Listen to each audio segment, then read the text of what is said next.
21 मार्च विज्ञान का 100% real paper मिल चुका है। नमस्कार प्यारे बच्चों, स्वागत आप सभी का आपके अपने YouTube चैनल में। अगर आप राजस्थान बोर्ड कक्षा 10 की स्टूडेंट हैं और 21 मार्च विज्ञान पेपर की आप तैयारी कर रहे हैं तो ये वीडियो आप सभी बच्चों के लिए स्पेशल है। वीडियो को आपको कंप्लीट देखना है और इस वीडियो के अंदर मैं आपको राजस्थान बोर्ड कक्षा 10 विज्ञान साइंस का एक ऐसा पेपर देने वाला हूं जो आपके 21 मार्च को होने वाला है। अगर आपने एग्जाम से पहले इस पूरे पेपर को आपने अच्छे से तैयार कर लिया तो 21 मार्च को विज्ञान के पेपर में पूरे 80 नंबर आप उखाड़ सकते हैं, पूरे 80 नंबर आप फोड़ सकते हैं। तो पूरे पेपर को आपको अच्छे से तैयार करना है और पूरा पेपर इस वीडियो के अंदर मैं आपको बताने वाला हूं, तो वीडियो को आपको कंप्लीट देखना है। तो 21 मार्च विज्ञान का पूरा 100% जो पेपर है वो आप देख सकते हैं। सबसे पहले पेपर में आपको यहां पर QR कोड है वो दिया गया है और यहां पर आपको बॉक्स दिया गया है। तो इस बॉक्स में सबसे पहले आपको आपके जो रोल नंबर है, जो नामांक है वो आपको फिल करने हैं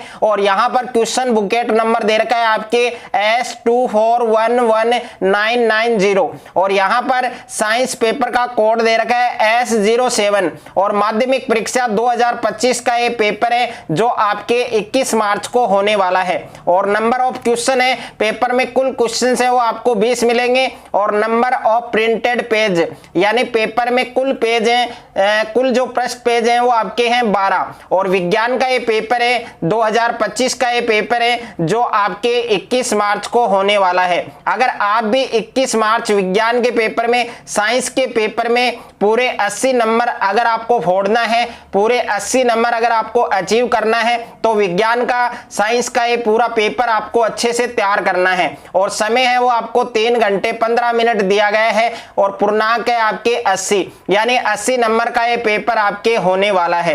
तो सबसे पहले परीक्षार्थियों के लिए जो सामान्य निर्देश हैं, जो जनरल इंस्ट्रक्शन है वो दिए गए हैं, तो इन निर्देश को आपको जरूर पढ़ना है और इनको फॉलो करना है। तो इसमें पहला निर्देश दिया गया है कि परीक्षार्थी सर्वप्रथम अपने प्रश्न पत्र पर नामांक रोल नंबर है वो अनिवार्यतः लिखें और दूसरा निर्देश दिया गया है कि सभी प्रश्न हल करने अनिवार्य हैं। और तीसरा निर्देश दिया गया है, तीसरा निर्देश आप देख सकते हैं कि प्रत्येक प्रश्न का उत्तर दी गई उत्तर पुस्तिका में लिखें। और 4 नंबर निर्देश दिया गया है कि जिन प्रश्नों के आंतरिक खंड हैं, जिन प्रश्नों के आंतरिक खंड हैं उन सभी के उत्तर है वो आपको एक साथ में लिखने हैं। और 5वां निर्देश दिया गया है कि प्रश्न पत्र के हिंदी और अंग्रेजी रूपांतर में किसी प्रकार की त्रुटि, अंतर या विरोधाभास होने पर हिंदी भाषा के प्रश्न को ही सही मानना है। तो ये सारे पॉइंट्स हैं, ये सारे निर्देश हैं, ये आपको जरूर फॉलो करने हैं और पूरा पेपर है, साइंस का जो पूरा पेपर है वो आपको अच्छे से तैयार करना है। तो सबसे पहले पेपर में आप देख सकते हैं आपको खंड ए दिया गया है, सेक्शन ए आपको दिया गया है और सेक्शन ए में प्रश्न संख्या 1 है आपके बहुविकल्पी प्रश्न यानी मल्टीपल चॉइस प्रश्न आपको दिए गए हैं और निम्न प्रश्नों के उत्तर का सही विकल्प चयन कर उत्तर है वो आपको उत्तर पुस्तिका में लिखना है। तो इसमें टोटल 18 प्रश्न आपको दिए गए हैं और प्रत्येक प्रश्न है वो आपके 1 नंबर का है यानी मल्टीपल चॉइस क्वेश्चंस हैं। और right the correct option of answer of the following questions in the answer book. तो इसमें पहला प्रश्न आपको दे रखा है कि जिंक की सल्फ्यूरिक अम्ल से अभिक्रिया होने पर गैस अक्स बनती है। तो गैस अक्स का नाम आपको बताना है यानी यहां पर धातु दे रखी है जिंक, जिसका प्रतीक क्या होता है Zn होता है। अब हमें सल्फ्यूरिक अम्ल से इसकी क्रिया करवानी है। सल्फ्यूरिक अम्ल का फार्मूला क्या होता है H2SO4। अब इन दोनों की रिएक्शन करवाएंगे तो क्या होगा, कौन सी गैस यहां पर उत्सर्जित होगी। तो देखिए Zn किसके साथ क्रिया करेगा, SO4 के साथ, तो ये बनेगा ZnSO4 प्लस में क्या बचेगा H2। तो यहां पर आप देख सकते हैं कौन सी गैस का उत्सर्जन हुआ है H2 गैस यानी ए ऑप्शन में N2 दे रखा है, बे में H2 दे रखा है, स में आपके O2 दे रखा है और द में आपके CO2 दे रखा है। तो इस क्वेश्चन का करेक्ट आंसर आपके ऑप्शन नंबर बे होगा यानी जिंक की सल्फ्यूरिक अम्ल से क्रिया कराने पर गैस अक्स बनती है। तो गैस अक्स का नाम क्या है H2 यानी हाइड्रोजन गैस। उसके बाद में देखिए सेकंड प्रश्न आपको दिया गया है, दूसरा क्वेश्चन आप देख सकते हैं। उसके बाद में देखिए सेकंड प्रश्न आपको दिया गया है कि संक्षारण का सामान्य उदाहरण है। तो संक्षारण है उसका सामान्य उदाहरण है तो ए ऑप्शन में दे रखा है आपके लोहे पर जंग लगना और ब ऑप्शन है आपके चांदी पर काली परत, और स ऑप्शन दे रखा है तांबे पर हरी परत, और द ऑप्शन दे रखा है उपरोक्त सभी। तो देखिए संक्षारण का जो उदाहरण है वो लोहे पर जंग लगना, चांदी पर काली परत, तांबे पर हरित परत, तो ये तीनों ही संक्षारण के उदाहरण है, तो इसलिए इसमें ऑप्शन नंबर द आपका करेक्ट होगा, उपरोक्त सभी। उसके बाद में देखिए नेक्स्ट है आपके तीसरा क्वेश्चन आपको दिया गया है कि कच्चे आम है उनमें कौन सा अम्ल उपस्थित होता है। तो कच्चे आम है उनमें कौन सा अम्ल उपस्थित होता है, तो ए ऑप्शन में दे रखा है एसिटिक अम्ल, और बी ऑप्शन में है आपके लैक्टिक अम्ल, और सी ऑप्शन में है सिट्रिक अम्ल, और द ऑप्शन है आपके ऑक्सैलिक अम्ल।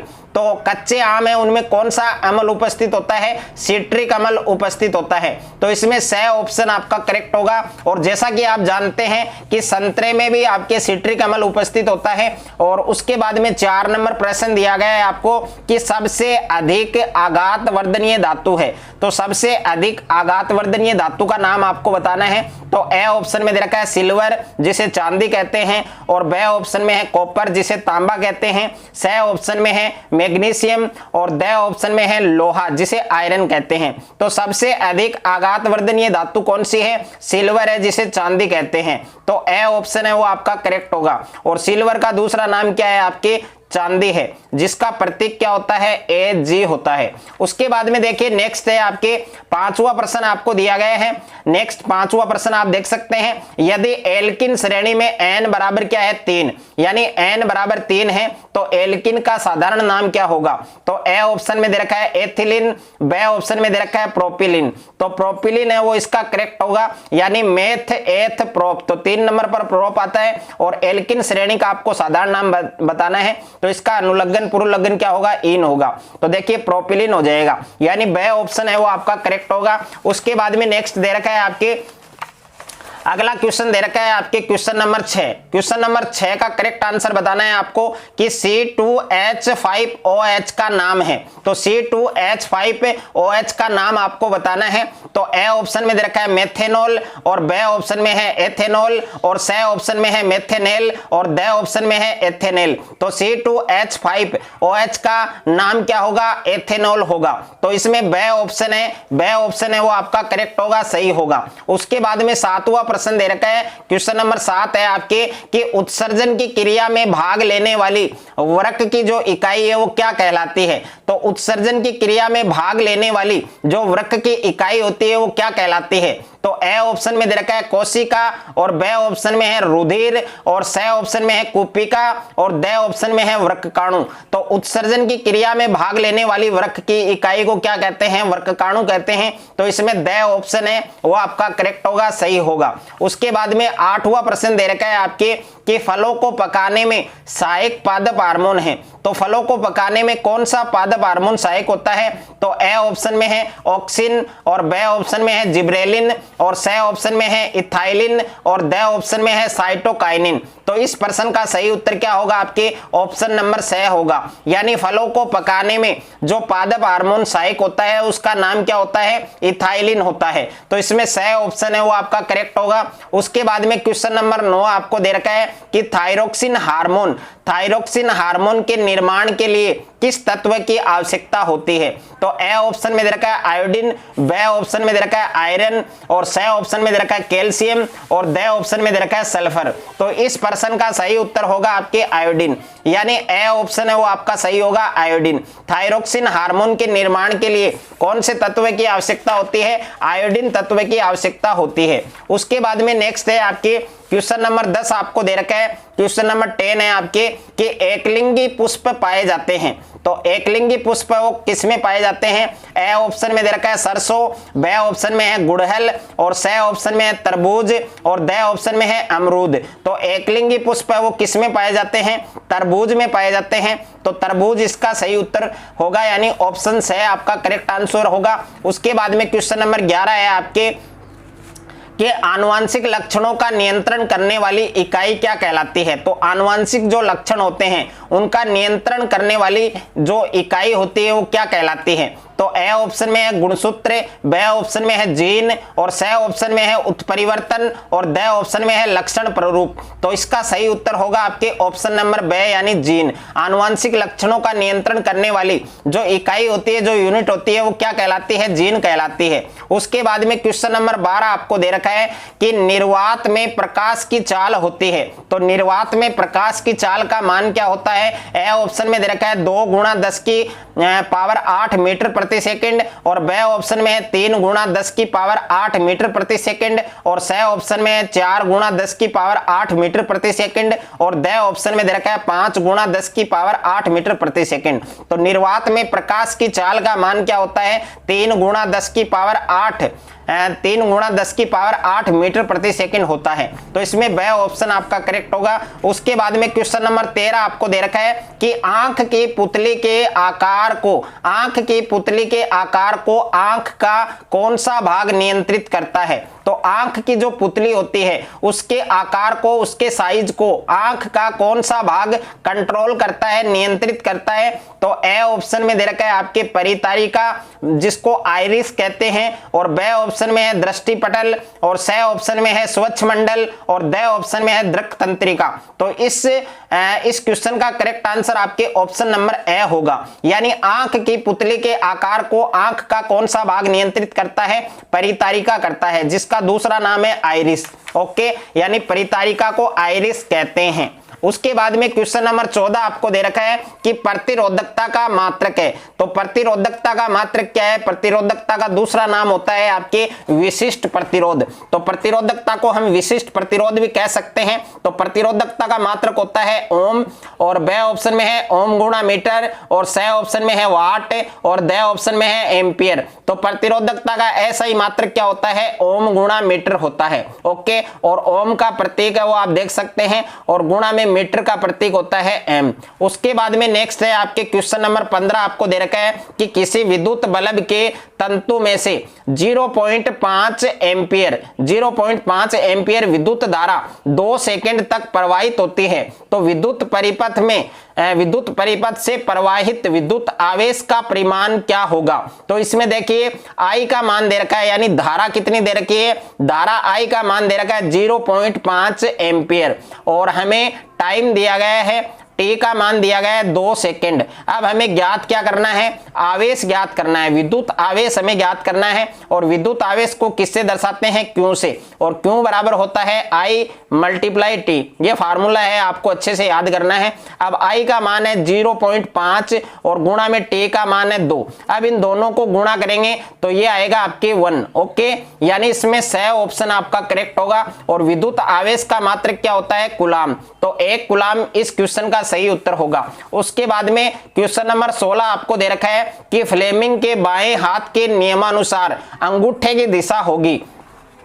तो फ्लेमिंग का जो बाएं हाथ का नियम है उसके अनुसार अंगूठे की क्या डायरेक्शन होगी, अंगूठे की क्या दिशा होगी? तो ए ऑप्शन में दे रखा है चुंबकीय क्षेत्र और ब ऑप्शन में है विद्युत धारा और स ऑप्शन में है चालक की गति और द ऑप्शन है इनमें से कोई नहीं। तो इस प्रश्न का सही उत्तर होगा आपके चालक की गति। ओके, यानी स ऑप्शन आपका करेक्ट होगा। उसके बाद में क्वेश्चन नंबर 17 है कि सीजीएस पद्धति में चुंबकीय क्षेत्र का मात्रक है। तो सीजीएस पद्धति में चुंबकीय क्षेत्र है जो मैग्नेटिक फील्ड है उसका यूनिट क्या होता है? तो ए ऑप्शन में है टेस्ला, ब ऑप्शन में है अर्ग और स ऑप्शन में दे रखा है आपके वेबर और द ऑप्शन में दे रखा है आपको गॉस। तो इसका सही उत्तर आपके गॉस होगा। यानी सीजीएस पद्धति में चुंबकीय क्षेत्र का मात्रक क्या होता है? गॉस होता है। तो इसका सही उत्तर आपके ऑप्शन नंबर डी होगा। उसके बाद में 18वां प्रश्न दे रखा है आपके क्वेश्चन नंबर 18 है कि पारितंत्र के जैविक घटक का उदाहरण है।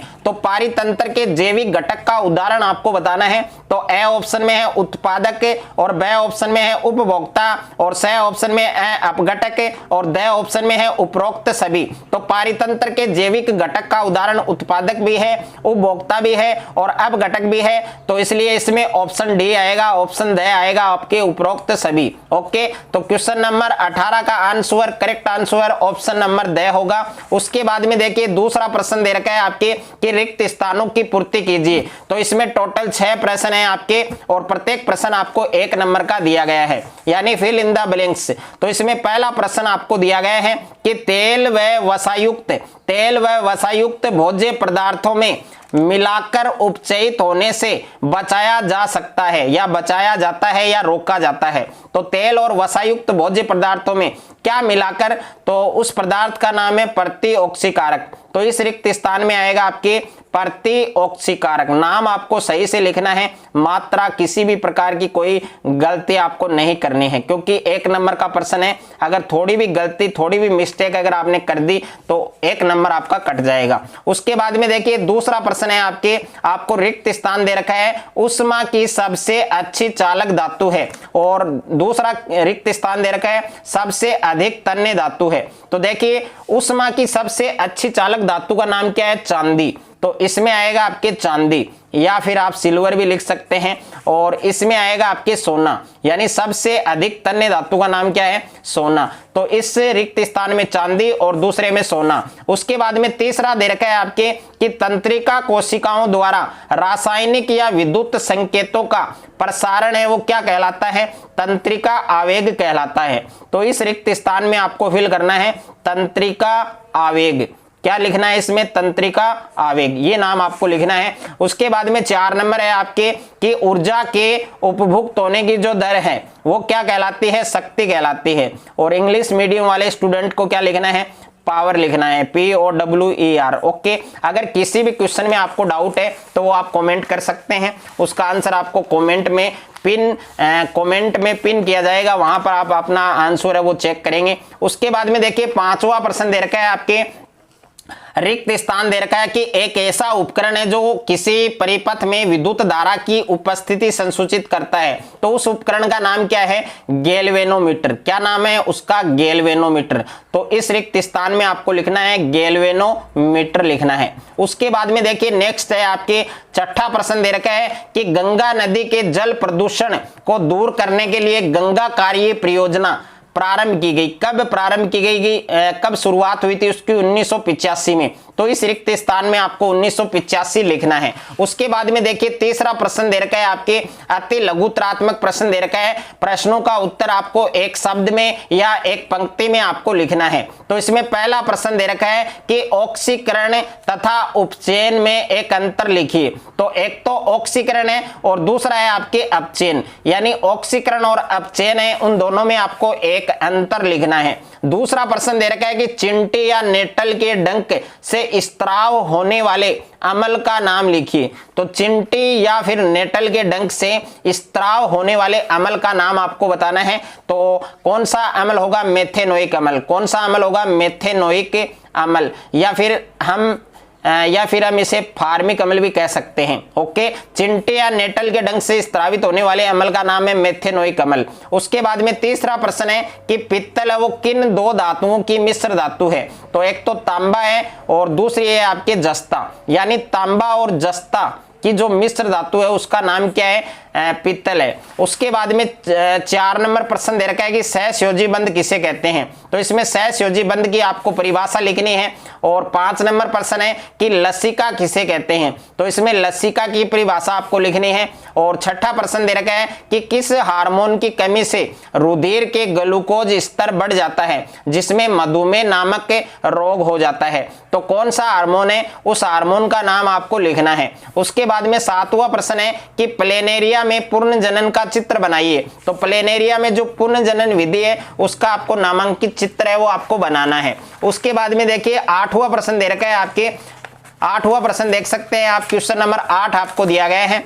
क्वेश्चन नंबर 8 आप देख सकते हैं कि F1PD से क्या तात्पर्य है? तो F1PD से हमारा क्या अभिप्राय है, क्या तात्पर्य है, इसकी परिभाषा लिखनी है आपको। और 9वां प्रश्न दे रखा है कि उत्तल दर्पण का एक उपयोग लिखिए। तो इसमें आपको उत्तल दर्पण का एक उपयोग लिखना है। और 10वां प्रश्न दे रखा है कि एक स्वस्थ मनुष्य में सुस्पष्ट दर्शन की जो न्यूनतम दूरी है उसका मान कितना होता है? तो एक स्वस्थ मनुष्य में सुस्पष्ट दर्शन की जो न्यूनतम दूरी है उसका मान होता है 25 सेंटीमीटर। तो इसमें आपको 25 सेंटीमीटर लिखना है। और 11वां प्रश्न है कि ओम के नियम में धारा I और विभवांतर V के मध्य ग्राफ प्रदर्शित कीजिए। तो ओम के नियम में धारा I और विभवांतर V के मध्य आपको ग्राफ बनाना है। और 12वां प्रश्न है कि चुंबकीय क्षेत्र रेखाएं परस्पर क्यों नहीं काटती हैं। तो दो चुंबकीय क्षेत्र रेखाएं हैं वो परस्पर प्रतिच्छेद नहीं करते हैं, क्यों नहीं करती हैं वो आपको लिखना है। उसके बाद में सेक्शन बी है आपके खंड ब है,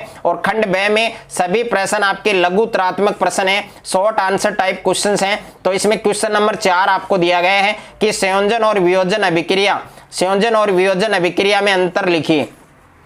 तो संयोजन और वियोजन अभिक्रिया है उसमें आपको अंतर लिखना है। 2 नंबर का ये प्रश्न है। और 5वां प्रश्न है कि पीएच परिवर्तन के कारण, पीएच परिवर्तन के कारण दंत अक्षय को समझाइए। तो पीएच परिवर्तन के कारण दंत अक्षय को आपको समझाना है। और 6ठा प्रश्न दे रखा है भर्जन और निस्तापन को परिभाषित कीजिए। तो इसमें भर्जन और निस्तापन की आपको परिभाषा लिखनी है। और उसके बाद में 7वां प्रश्न है कि प्रकाश संश्लेषण प्रक्रम में होने वाली मुख्य 2 घटनाओं को लिखिए। तो प्रकाश संश्लेषण प्रक्रम में होने वाली 2 मुख्य घटनाएं हैं उनको आपको लिखना है। 8वां प्रश्न है आपके कि प्रकाशानुवर्तन और गुरुत्वानुवर्तन में अंतर लिखिए। तो प्रकाशानुवर्तन और गुरुत्वानुवर्तन है उसमें आपको अंतर है वो आपको बताना है। उसके बाद में 9वां प्रश्न दे रखा है आपके कि पूर्ण जनन क्या है, पूर्ण जनन क्या है और प्लेनेरिया में पूर्ण जनन का चित्र बनाइए। उसके बाद में 10वां प्रश्न दे रखा है कि मनुष्य में लिंग निर्धारण का आरेख बनाइए। तो मनुष्य में लिंग निर्धारण है उसका आरेख बनाना है। 11वां प्रश्न है लेंस की क्षमता से क्या तात्पर्य है, लेंस की क्षमता को आपको परिभाषित करना है। और 12वां प्रश्न है कोई विद्युत मोटर 220 वोल्ट के विद्युत स्रोत से 5.0 एम्पियर विद्युत धारा लेता है, मोटर की जो शक्ति है वो आपको निर्धारित करने हैं, ज्ञात करने हैं। और 2 घंटे में मोटर के द्वारा उपभुक्त ऊर्जा है वो भी आपको ज्ञात करनी है। और प्रश्न संख्या 13 है फ्लेमिंग का वामहस्त नियम लिखिए। तो इसमें आपको फ्लेमिंग का वामहस्त नियम लिखना है। उसके बाद में सेक्शन सी है आपके खंड स आपको दे रखा है। और खंड स में सभी प्रश्न आपके दीर्घ उत्तरीय प्रश्न हैं। और यहां पर आप देख सकते हैं प्रश्न संख्या 14 आपको दिया गया है जो आपके विकल्प में है। यहां पर पहला विकल्प आपको दिया गया है कि प्लास्टर ऑफ पेरिस का रासायनिक सूत्र लिखिए। तो इसमें प्लास्टर ऑफ पेरिस का रासायनिक सूत्र लिखना है। और दूसरा प्रश्न है कि एक प्रबल अम्ल का उदाहरण लिखिए। और तीसरा है आशुद्ध जल का पीएच मान लिखिए। तो 3 प्रश्न है आपके। और इसके अथवा में प्रश्न दिया गया है जिसमें पहला प्रश्न है कि विरंजक चूर्ण का रासायनिक सूत्र लिखिए। तो इसमें आपको विरंजक चूर्ण है उसका रासायनिक सूत्र आपको बताना है। और उसके बाद में दूसरा प्रश्न आपको दिया गया है कि एक दुर्बल अम्ल का उदाहरण लिखिए। तो इसमें आपको एक दुर्बल अम्ल का उदाहरण लिखना है। और तीसरा प्रश्न है कि रक्त का पीएच मान लिखिए। तो इसमें आपको रक्त का पीएच मान है वो लिखना है। उसके बाद में प्रश्न संख्या 15 है आपके कि मानव उत्सर्जन तंत्र का नामांकित चित्र बनाइए। और दूसरा प्रश्न है जैव प्रक्रम क्या है, यानी जैव प्रक्रम की परिभाषा लिखनी है। और अथवा में प्रश्न है कि रंध्र के खुलने की प्रक्रिया का चित्र बनाइए। तो रंध्र के खुलने की प्रक्रिया का चित्र बनाना है। और दूसरा प्रश्न है किस प्रकार की कोशिकाओं के सिकुड़ने से रंध्र बंद हो जाते हैं, उस कोशिका का नाम आपको लिखना है। उसके बाद में नेक्स्ट है आपके क्वेश्चन नंबर 16 है आपके जिसमें पहला प्रश्न दिया गया है कि निकट दृष्टि दोष क्या है। और दूसरा प्रश्न है निकट दृष्टि दोष के निवारण के लिए किस लेंस का उपयोग किया जाता है। और तीसरा प्रश्न है कि श्वेत प्रकाश को प्रिज्म से गुजारने पर प्राप्त स्पेक्ट्रम में वर्णों का जो क्रम है वो आपको लिखना है। उसके बाद में अथवा में प्रश्न दिया गया है आपको। इसमें पहला प्रश्न है कि दूरदृष्टि दोष क्या है और दूरदृष्टि दोष के निवारण के लिए किस लेंस का उपयोग किया जाता है। और तीसरा प्रश्न है टिंडल प्रभाव क्या है। तो टिंडल प्रभाव के बारे में आपको बताना है। उसके बाद में प्रश्न संख्या 17 आपको दे रखा है कि पारितंत्र में ऊर्जा प्रवाह है उसको आपको समझाना है। और अथवा में प्रश्न है कि कचरा निपटान की समस्या कम करने के कोई 3 तरीके हैं, कोई 3 सुझाव हैं वो आपको लिखने हैं। उसके बाद में सेक्शन डी है आपके खंड द दे रखा है। और इसमें सभी प्रश्न आपके निम्नात्मक हैं, इजी टाइप क्वेश्चंस हैं। तो इसमें 18वां प्रश्न दे रखा है कि संकलन अभिक्रिया को उदाहरण सहित समझाइए। और दूसरा प्रश्न है कि एथेनोइक अम्ल की एसिटिक अम्ल के साथ रासायनिक अभिक्रिया है उसका समीकरण आपको लिखना है। और 4 नंबर का ये प्रश्न है आपके। और इसके अथवा में दे रखा है आपको पहला प्रश्न दिया गया है कि प्रतिस्थापन अभिक्रिया को उदाहरण सहित समझाइए। और दूसरा प्रश्न दे रखा है कि एथेनोइक अम्ल की क्षारक के साथ अभिक्रिया का रासायनिक समीकरण आपको लिखना है। यह भी आपके 4 नंबर का है। और प्रश्न संख्या 19 है कि सौपोषी पोषण और विषम पोषी पोषण में दो अंतर लिखिए। और दूसरा प्रश्न है मनुष्य के हृदय का नामांकित चित्र है, जो डायग्राम है वो आपको बनाना है। उसके बाद में नेक्स्ट है आपके अथवा में प्रश्न दे रखा है आपको कि वायवीय श्वसन और अवायवीय श्वसन में दो अंतर लिखिए। और दूसरा प्रश्न है मानव श्वसन तंत्र का नामांकित चित्र आपको बनाना है। उसके बाद में प्रश्न संख्या 20 है कि प्रकाश के परावर्तन से क्या तात्पर्य है। तो प्रकाश के परावर्तन को परिभाषित करना है। दूसरा प्रश्न है कि प्रकाश के परावर्तन के नियम लिखिए। और इसके अथवा में प्रश्न दिया गया है कि प्रकाश के अपवर्तन से क्या तात्पर्य है। तो प्रकाश का जो अपवर्तन है उसकी परिभाषा लिखनी है, उसको परिभाषित करना है। और दूसरा प्रश्न है कि प्रकाश के अपवर्तन के नियम लिखिए। तो ये साइंस का पूरा पेपर है जो आपके 21 मार्च को आने वाला है। अगर आप भी 21 मार्च के पेपर में विज्ञान के पेपर में पूरे 80 नंबर अगर आपको फोड़ना है, पूरे 80 नंबर अगर आपको लाना है 21 मार्च विज्ञान पेपर में, तो ये पूरा पेपर आपको अच्छे से तैयार करना है। अगर आपको ये वीडियो अच्छा लगे तो वीडियो को आप ज्यादा से ज्यादा शेयर करें, ज्यादा से ज्यादा वीडियो को लाइक करें। और चैनल पर आप नए हैं तो चैनल को आप सब्सक्राइब कर लीजिए और साथ में नोटिफिकेशन बेल को प्रेस कर लीजिए।